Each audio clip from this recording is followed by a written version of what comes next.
Yang ke-14, kadangkala syaitan penyadap berita itu terkena meteor sebelum sempat menyampaikan kalimat yang didengarnya. Dan kadang-kadang juga sudah sempat menyampaikan ke telinga manusia menjadi abdinya atau hambanya sebelum terkena meteor. Ya. Lalu teman-teman tahu ya, itu dukun, peramal, penyamar, penyihir itu untuk minta satu hajat sama syaitan susah sekali itu. Ritualnya banyak, pengorbanannya banyak. Sembeli darah lah, buat kemusyrikan lah, apalah segala macam. Pernah saya lihat cuplikan, ada satu dukun ketangkap di Saudi. Ini dianggap dukun terhebat dari Mesir waktu itu. Waktu ditangkap, ditemukan di tempat prakteknya, saya lupa di kota mana di Saudi, tapi dia masuk di situ ditangkap, ada banyak burung merpati yang diikat kakinya, yang diikat sayapnya, apalah macam batu segala macam. Maka itu namanya uqad. Dukun itu paling suka mengikat-ikat. Makanya kita bilang misyarrin naffatsati fil uqad. Kita minta agar jauh dari tiupan nenek sihir yang uqad, yang dia ikat-ikat.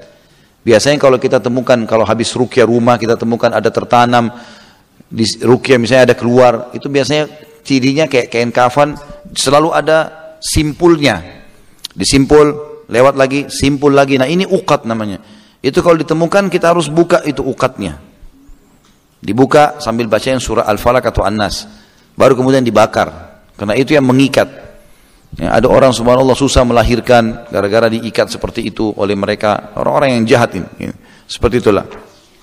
Subhanallah itu ketangkap, maka dia sempat heran. Dia bilang sama orang-orang yang menangkapnya dari para ulama, ada memang khusus ditugaskan untuk itu. Dia bilang, bagaimana kau bisa tangkap saya? Padahal saya ini dukun yang paling hebat. Semua wilayah ini saya sudah kirim jin-jin, setan-setan, anggota saya yang saya bayar gitu. Saya sudah kirim semuanya. Maka kata dia, kamu terlalu bodoh, kata syekhnya.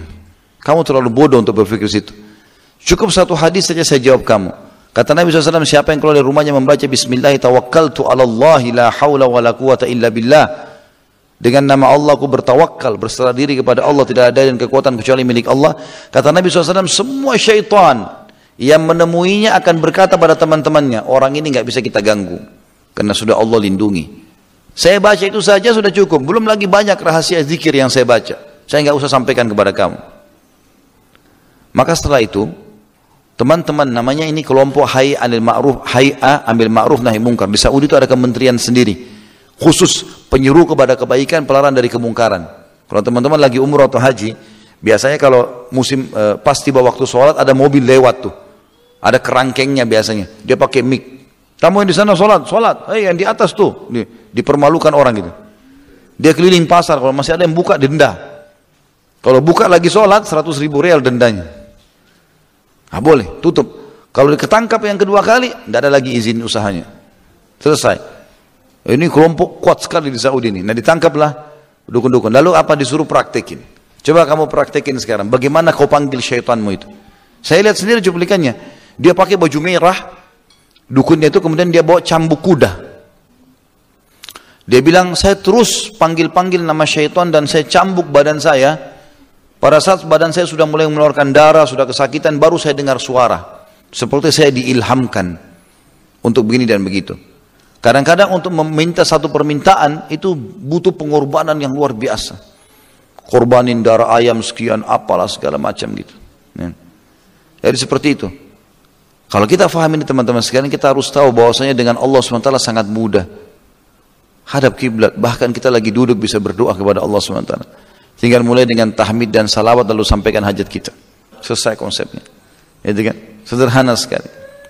Dan dari sekian banyak permintaan kita kepada Allah, yang Allah belum kasih hanya sebagian kecil. Coba kita lihat. Bapak Ibu, bukan tiap hari kita lapar? Tiap hari kita haus? Ya, tiap hari kita capek, apa yang kita bilang? Lapar. Makan kan? Haus. Minum kan? Kalau enggak, masa bisa hidup sampai sekarang? Capek, tinggal tidur, istirahat. Sekian banyak teman-teman sekalian yang kita butuhkan, Allah kasih semua. Yang Allah belum kasih sebagian kecil. Mungkin ada satu hajat, dua hajat. Ya memang Allah tidak kasih karena Allah tahu kalau dikasih bahaya nih orang. Makanya Allah dalam Al-Quran, bisa saja kalian suka sesuatu tapi buruk buat kalian. Bisa saja kalian benci sesuatu tapi baik buat kalian. Allah lebih tahu, kalian tidak tahu.